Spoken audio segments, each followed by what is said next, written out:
Marco. Patawag na lang pa ako sa pangalang Jay. 28 years old. Pero ang kwentong ibabahagi ko sa iyo ay nangyari noong 20 years old pa lang ako. Sa lalawigan ng Batangas nakatira ang lola ko. Taong 2019 iyon nang pumanaw siya. Buong pamilya ko'y bumalik sa aming probinsya para sa lamay. Dahil bakasyon at sabay na rin sa summer,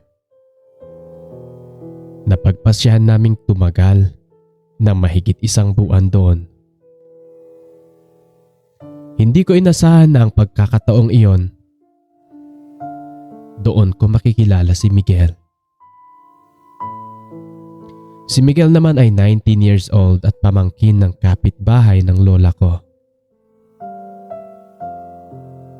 Anak siya ni Auntie Bebang, na malapit na kaibigan ng pamilya, kaya itinuturing naming halos kapamilya na rin. Sa unang pagkikita namin, wala lang siya sa akin. Siguro dahil sa kalungkutang dala ng pagkawalan ni lola.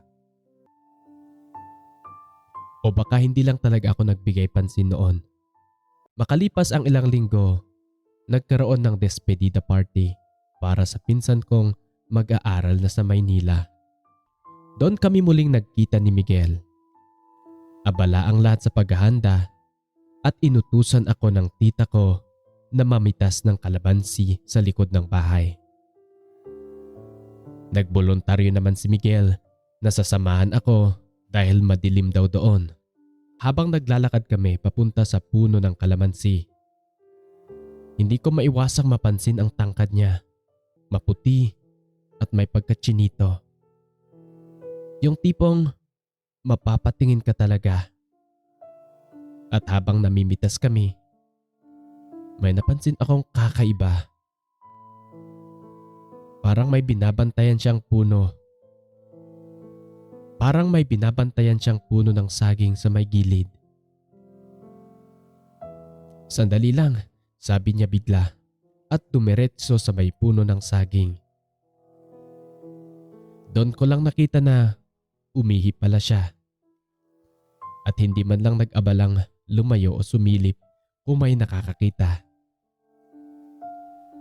Kita ko ang lahat, DJ Marco.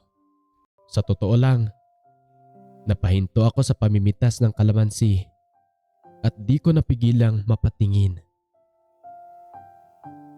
Masasabi kong hindi lang biro o masasabi kong hindi nga biro ang ipinagkaloob sa kanya. May itsura, may tindig, at may pinagmamalaki na rin. Pagkatapos noon, bumalik kami sa party na parang walang nangyari.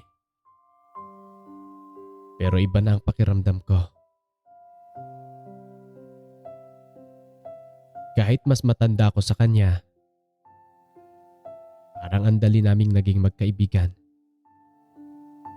Siguro dahil sa pagiging palabiro din niya. Lumipas ang mga araw, linggo, at hindi namin namamalayang nagiging magkasama na kami ng halos sa lahat ng bagay. Gala dito, kwentuhan doon, hanggang sa isang gabi, niyaya niya akong manood ng liwanag sa dagat.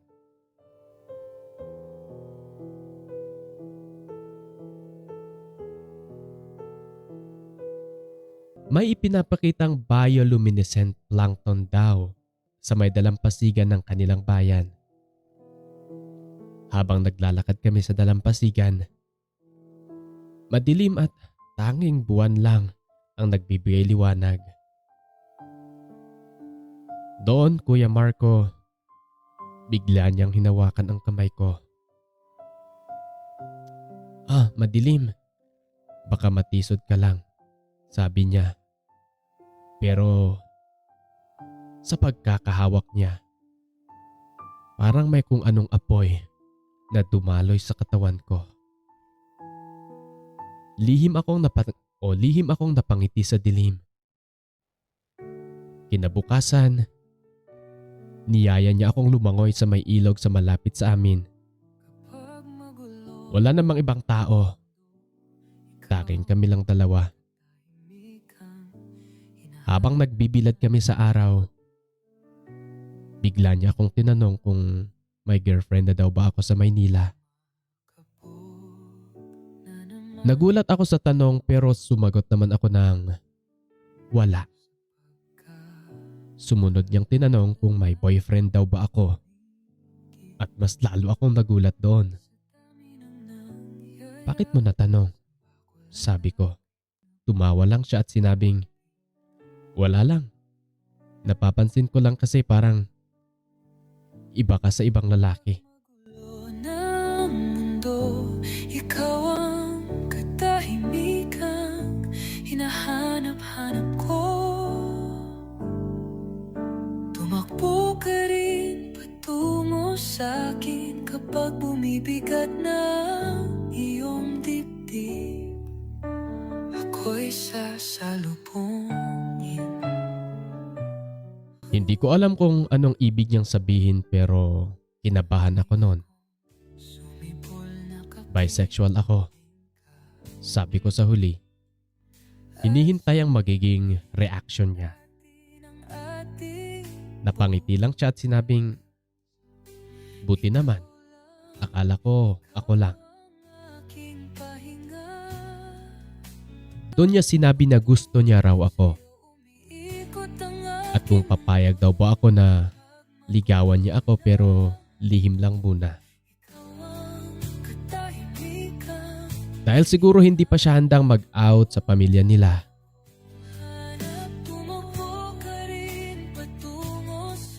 Sa puntong iyon hindi ako sumagot agad.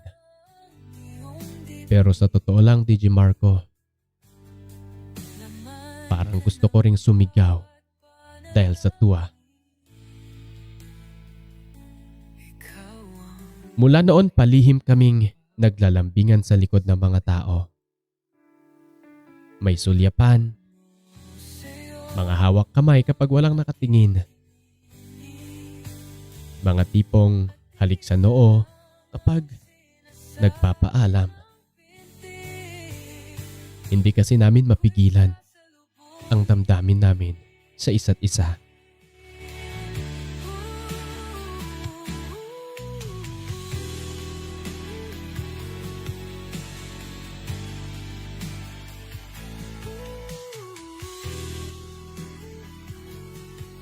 Isang hapon pumunta ako sa kanila para magpatulong sa project kong online class.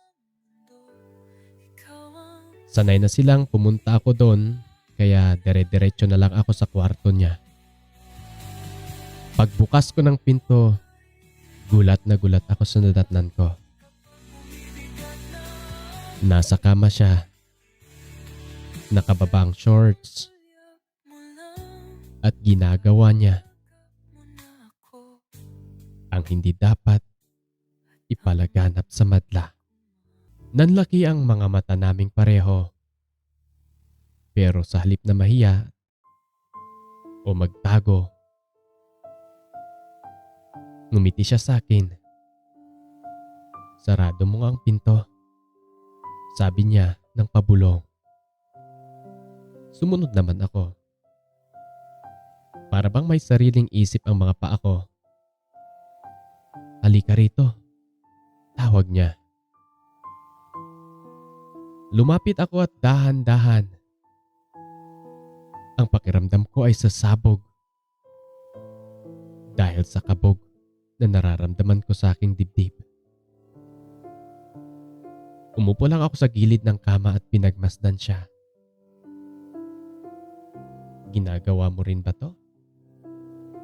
Tanong niya. Tumango ako. O siya, sige. Gawin nating sabay. Sabay abot niya ng kamay ko sa kanyang alaga. Hindi ko alam kung paano pero nagising ang isang bahagi ng pagkatao ko.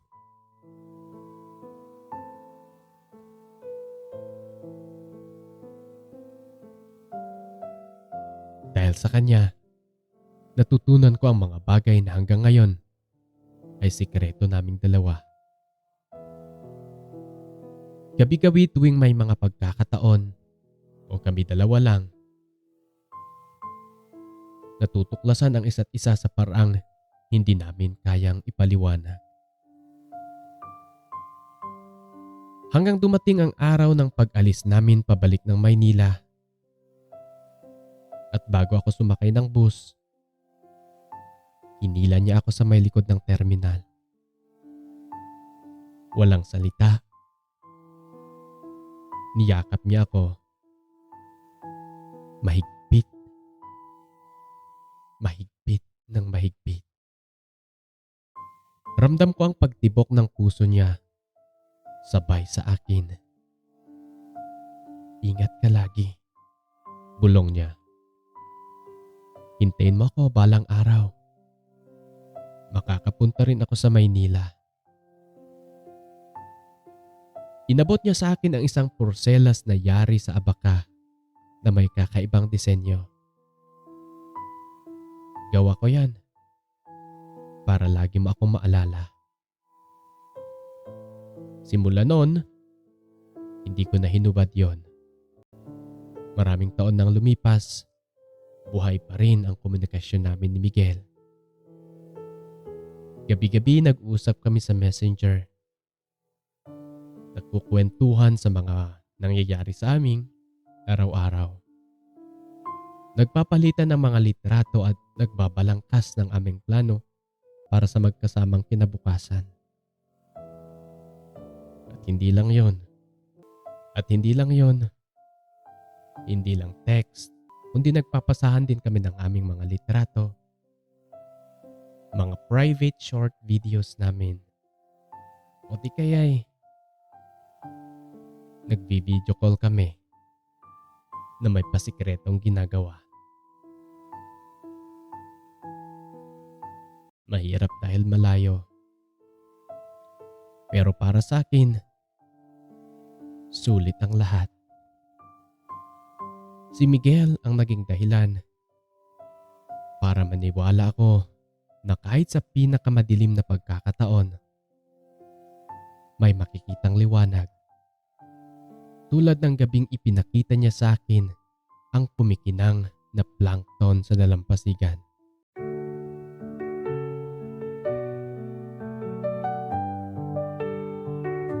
Kapag magulo na ang mundo, Araw-araw, gabi-gabi, tahimik hindi nawala ang komunikasyon namin ni Miguel. Kahit abala siya sa pag-aalaga ng kanilang tindahan, na naman at ako naman ay may online class, sa naglaan kami ng oras para sa isa't isa. paligid. May mga pagkakataong video call kami habang kumakain. May mga gabing magkasabay kaming nanonood ng pelikula kahit magkalayo. Hindi naging madali, DJ Marco. Maraming beses na nalulungkot ako, naiinggit sa mga magkasintahang nakikita kong magkayakap sa labas. Pero lagi kong pinapaalala sa sarili ko na para sa amin ni Miguel, ang lahat ng paghihintay na ito. Isang gabi habang nagchat kami, biglang nagpahayag si Miguel ng balitang ikinagulat ko. Marco, nag-a-apply ako, sabi niya. Saan? Tanong ko bigla. Sa isang kumpanya sa Maynila. Naalala mo ba yung sinabi kong gusto kong magkatrabaho dyan? Nagpadala ako ng application last month at kahapon, tinawagan ako for interview. Sa puntong iyon halos maiyak ako, DJ Marco. Hindi ako makapaniwala na matutuloy na ang matagal naming pinapangarap. Makalipas ang 2 linggo, dumating ang text na hinihintay namin.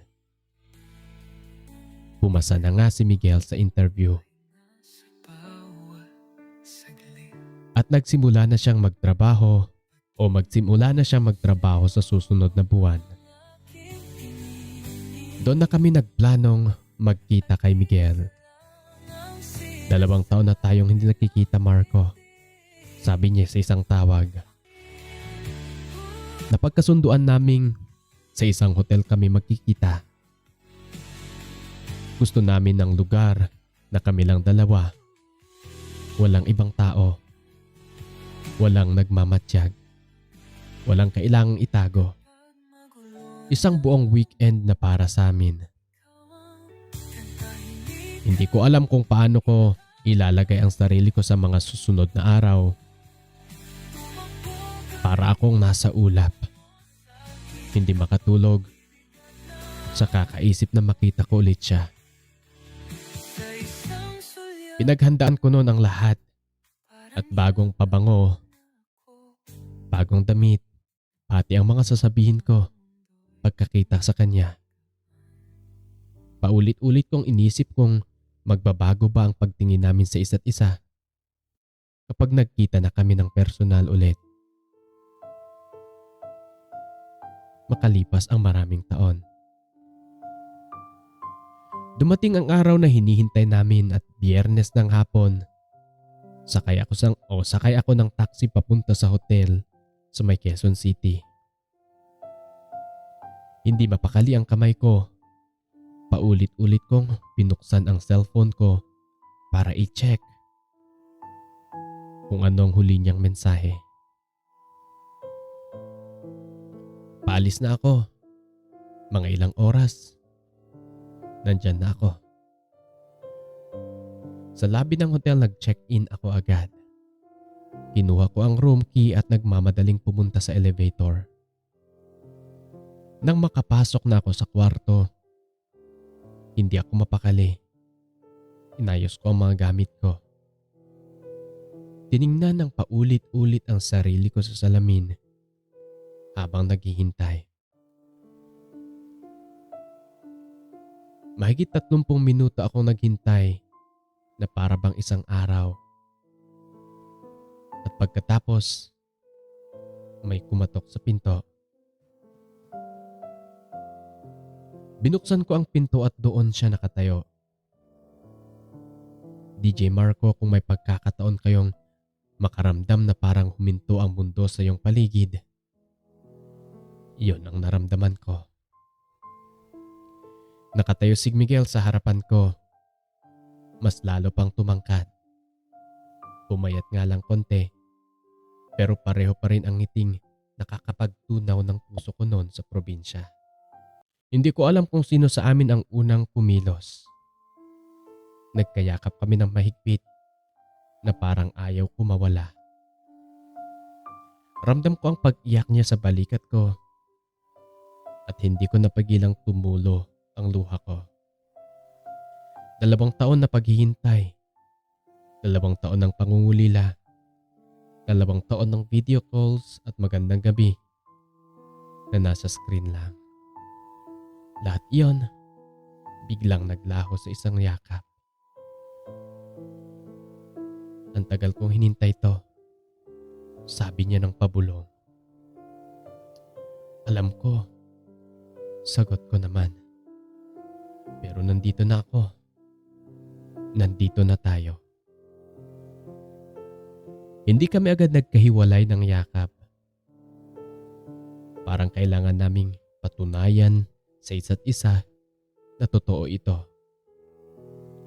Na hindi kami sa screen lang. Hindi sa imahinasyon lang. Magkatabi na kaming totoo. Magkayakap. Nag-iisa sa isang silid na sa amin lang. Dinala ko siya sa loob ng kwarto. Umupo kami sa kama at nagkahawak o habang magkahawak ang kamay. Nagkatitigan kami. Tahimik lang. Hindi na namin kailangan magsalita pa. Hinanda ko to, sabi ko. Sabay inabot sa kanya ang isang maliit na kahon. Binuksan niya ito at nakita niyang magkaparehong silver bracelet na may kalahating puso. Pag pinagsama mo, nagiging isang pusong buo ulit. Para sa akin, sabi ko, para hindi na tayo magkahiwalay kahit magkalayo. Napangiti siya at agad itong isinuot. Hindi mo na ba ako iiwan? Pabiro niyang tanong. Aba, hindi. Seryoso kong sagot.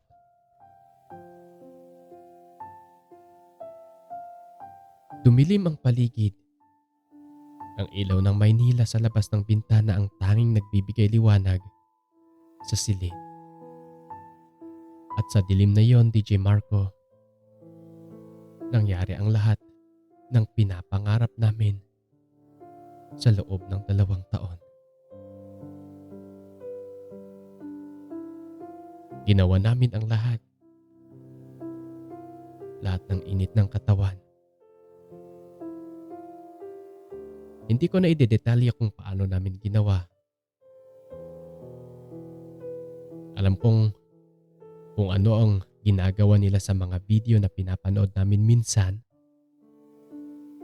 Ginawa din namin yon. Dahan-dahan natutunan naming muli ang isa't isa. Hindi sa pamamagitan ng screen, kundi sa pamamagitan ng kilos, haplos at halik. Ang bawat parte ng katawan niya na nakikita ko lang dati sa litrato na aking nahawakan. Ang bawat detalye ng mukha niya na pinagmasdan ko sa video call. At sa mga sandaling iyon, naging buo na lang ulit kami dalawa.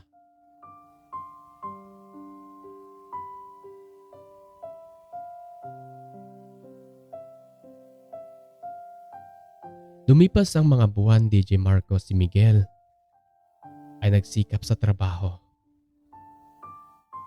Ako naman ay nakapaghanap din ng aking napasukan. May sarili na siyang maliit na apartment sa Cubao. At doon na kami madalas magkita tuwing weekends. Hindi na sa hotel, hindi na sa lihim na pagkikita. Sa maliit na espasyong iyon, ginawa naming tahanan ng pagmamahalan namin.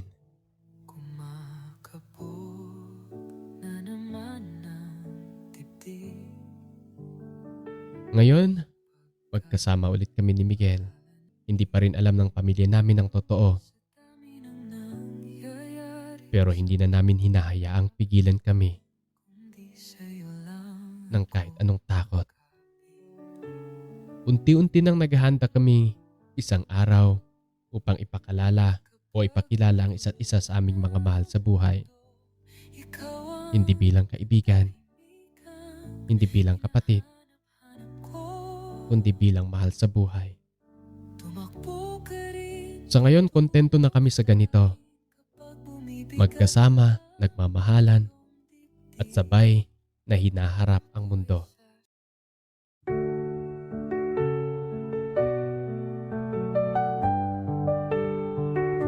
Kapag magulo na ang mundo, ikaw ang katahimikang hinahanap-hanap ko.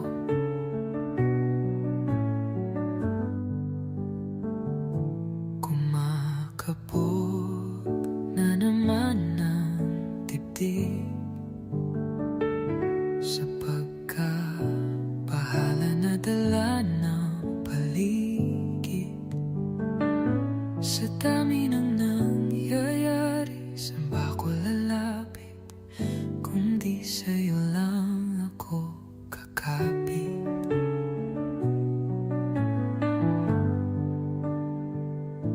Kapag magulo na ang mundo, ikaw ang katahimikang hinahanap-hanap ko.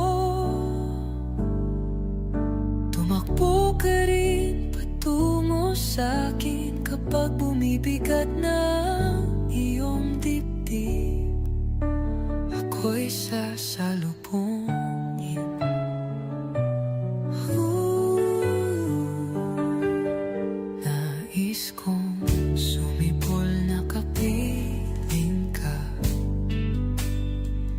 at sulyapin natin ang ating bukas.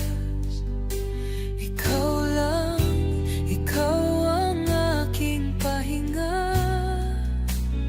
Sa'yo ang aking gising hanggang sa pagtulog. Sa'yo umiikot ang aking mundo.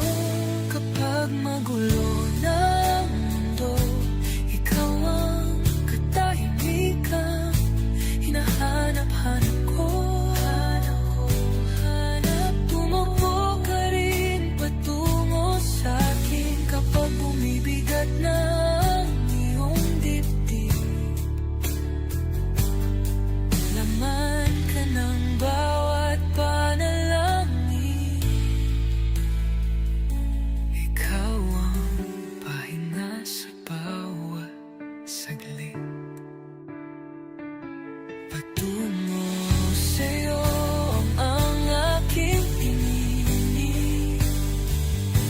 At isa lang ang sinasabi ng binti, ako'y sasalubungin.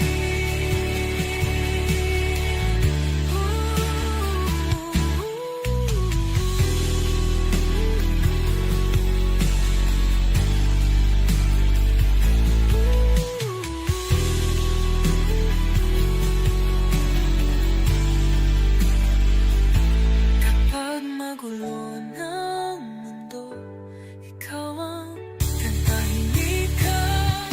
Hinahanap-hanap ko, tumakbo ka rin patungo sa'kin kapag bumibigat na ang iyong dibdib. Sa isang sulyap mo lang, parang yakap mo na ako. At ang mundo'y gumagaan.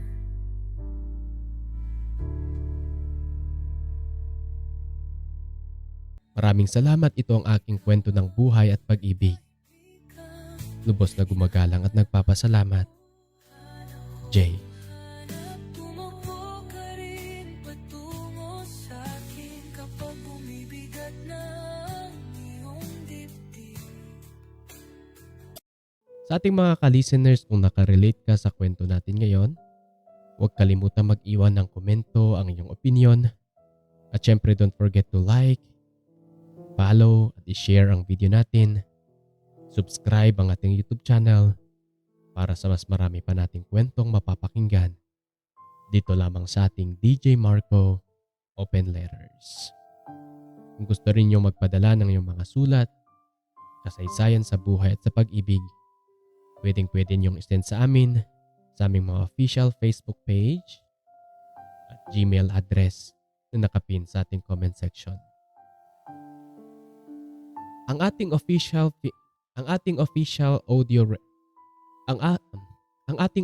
music video ay nakapin na rin sa ating comment section. Pwede nyo itong mapakinggan sa kabila naming channel. Maraming salamat. Ako si DJ Marco. Hanggang sa muli.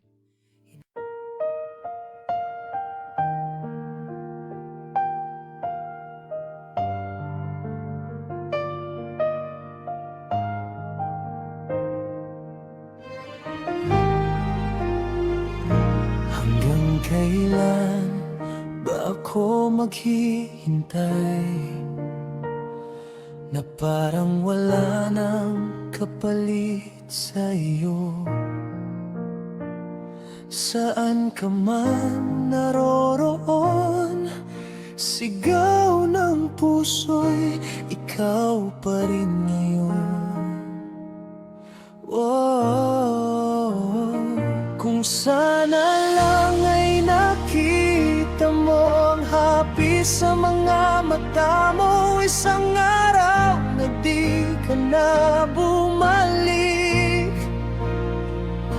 Gumising ka at nang makita mo ang sarap ng sandali ng nakaraang di na mababalikan. hanggang sa huli nang walang hanggan, hanggang wala nang maramdaman. Kahit matapos ang magpakailanman, ako'y maghihintay sa ngalan ng pagsuyo.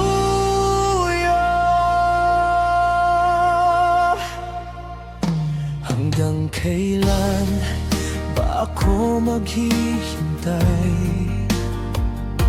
na parang wala nang iba sa tabi mo? Saan ka man naroon, sigaw ng puso ko ay ang ngalan mo.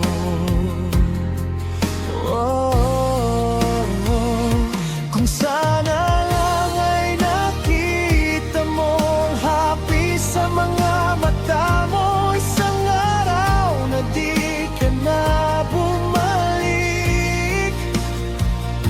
Gumising ka at nang makita mo ang sarap ng sandali ng nakaraang di na mababalikan. Hanggang sa huli nang walang hanggan, hanggang wala nang maramdaman. Kahit matapos ang magpakailanman, ako'y maghihintay sa ngalan ng pagsuyo. Hanggang kailan pa ba magtitiis, pagod na sa pag-iisip? Huling yakap ko sa'yo ay sa aking panaginip. Ikaw noon, ikaw lagi.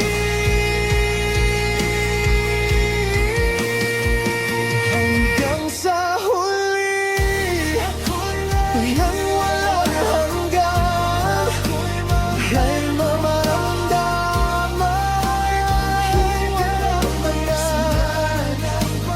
Kahit matapos ang magpakailanman, ako'y maghihintay sa ngalan ng pagsuyo mo.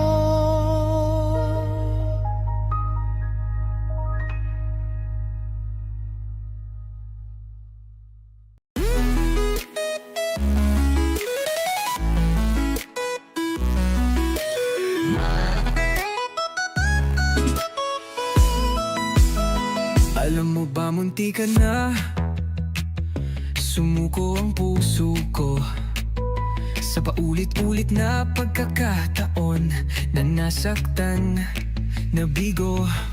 Mukhang delikado na naman ako, o bakit ba kinikilig na naman ako? Pero ngayon ay parang kakaiba, pag nakatingin sa iyong mata ang mundo ay kalma. Ngayong nandyan ka na, di magmamadali, ikaw lang ang katabi. Hanggang sa ang buhok ay pumuti, di na maghahanap ng kung anong sagot sa mga tanong. Dahil ikaw ang katiyakan ko, hinding-hindi na ako bibitaw. Ngayong ikaw na ang kasayaw. Kung meron namang kulay ang aking nagsisilbing tanglaw, ikaw ay dilaw.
ang aking nagsisilbing tanglaw.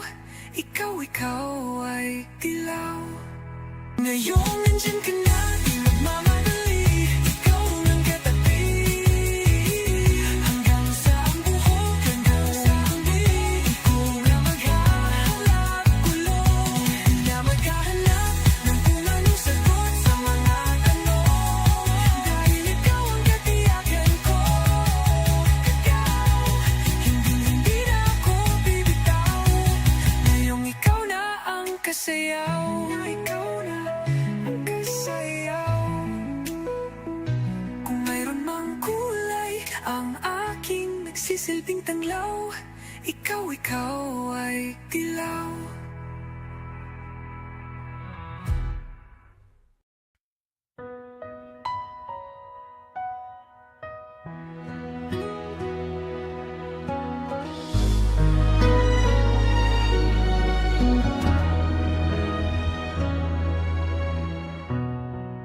Pag ako'y binibiro mo, ang lahat ng yan sa akin totoo.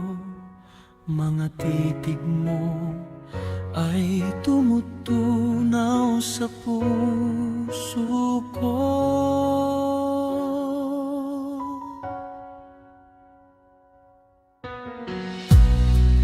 Pag ako'y nasa tabi mo, ay kay lakas ng kaba sa dibdib ko.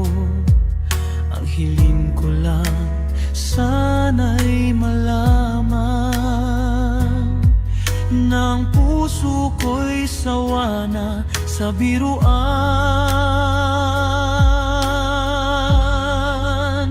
Bakit di na lang totohanin ang lahat?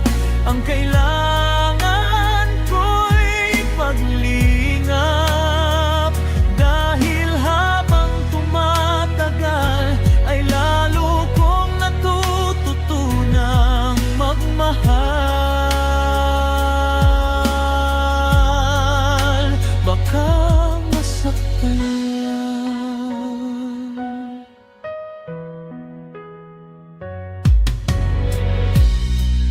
Pag ako'y nasa tabi mo, ay kay lakas ng kaba sa dibdib ko. Ang hiling ko lang, sana'y malaman ng puso ko'y sawa na sa biruan.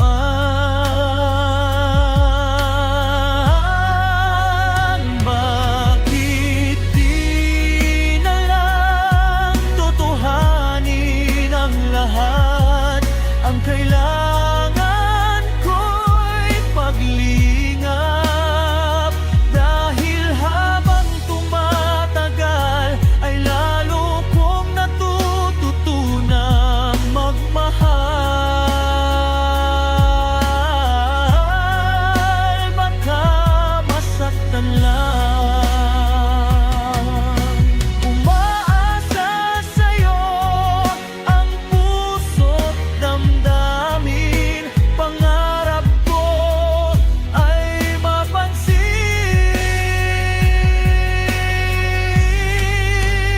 Bakit di na lang totohanin ang lahat? Ang kailangan ko'y paglingap, dahil habang tumatagal ay lalo kong natututunang magmahal.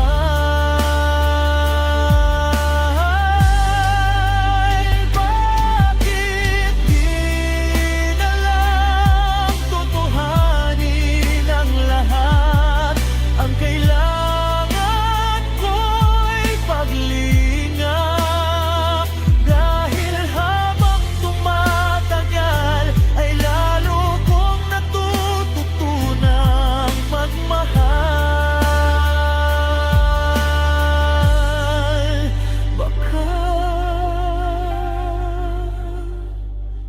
masaktan lang.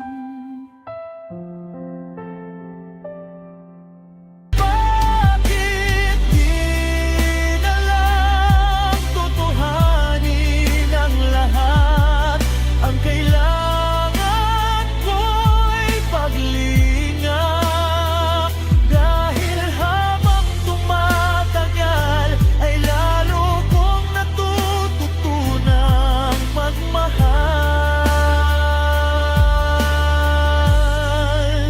Baka masaktan lang.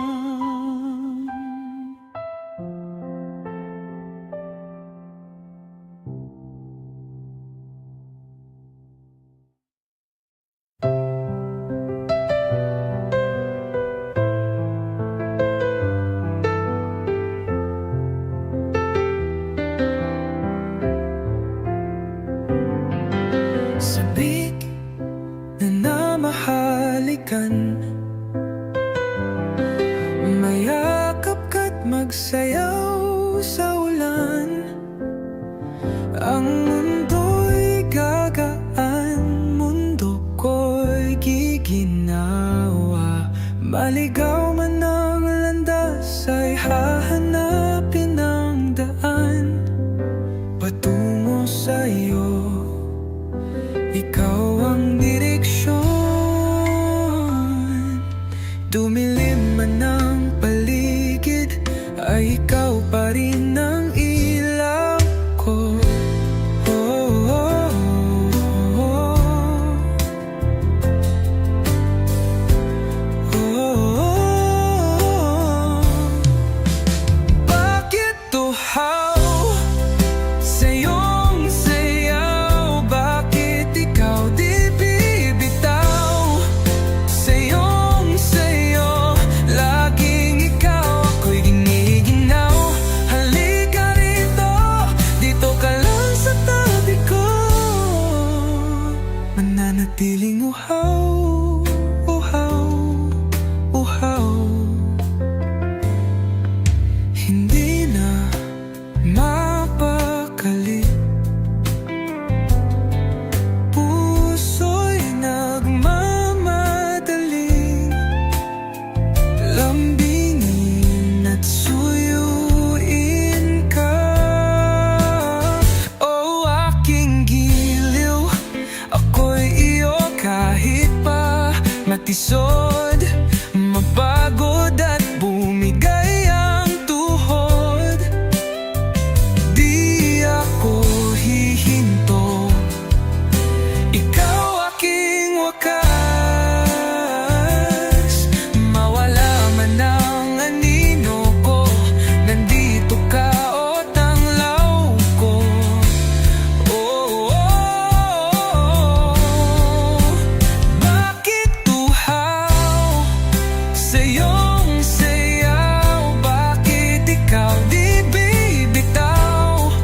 Sa iyong sayo, laging ikaw ako'y giniginaw. Halika rito, dito ka lang sa tabi ko. Mananatiling uhaw, uhaw, uhaw.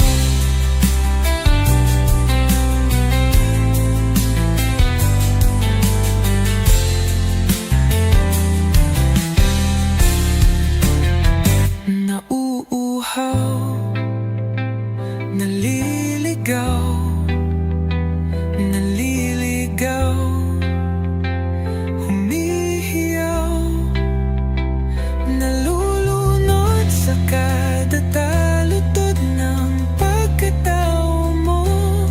Nakakatulalang tula bawat bigkas ng labi mo. Nauuhaw, sumisigaw. Bakit tuhaw sa iyong sayaw? Bakit ikaw di bibitaw? Sa iyong sayo, laging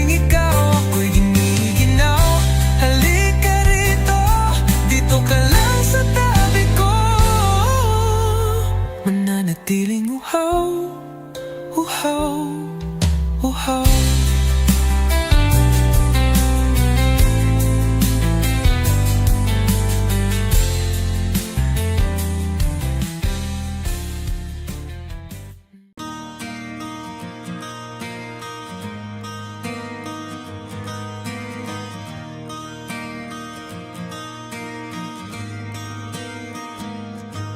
Dati-dati sabay pa nating pinangarap ang lahat. Umaawit pa sa hangin at amoy araw ang balat. Naaalala ko pa noon nag-aagawan ng Nintendo. Kay sarap namang mabalikan ang ating kwento. Lagi-lagi ka sa amin dumidiretso pag-uwi. Maglalaro ng tao-taong piso-pisong nabili. Umaawit ng theme song na sabay kinabisa. Kay sarap namang mabalikan ang alaala. Ikaw ang kasama noon, ikaw ang pangarap hanggang ngayon. Di ba't ikaw nga yung reyna at ako ang iyong hari?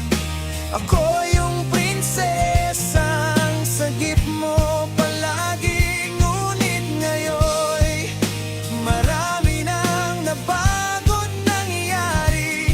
Ngunit nagaya pa rin, dararat-dadati, dararat-dadati, dararat-dadati. Nagaya pa rin na.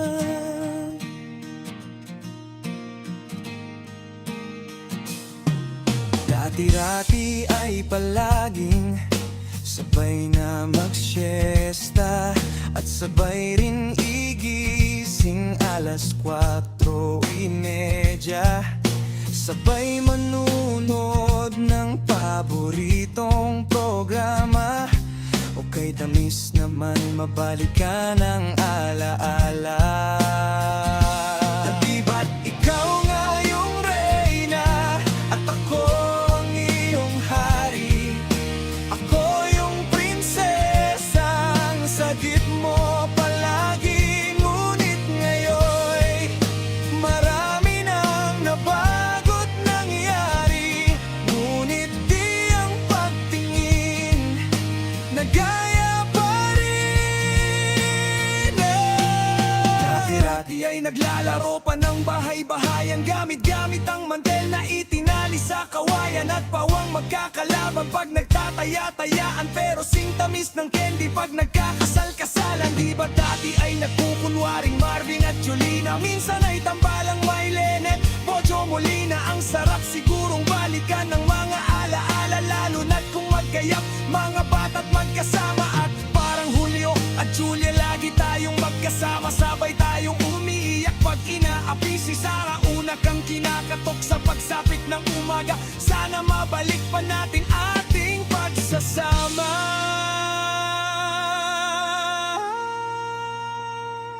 Di ba't ikaw nga yung reyna at ako ang iyong hari? Ako yung prinsesang sagip mo palagi. Ngunit ngayon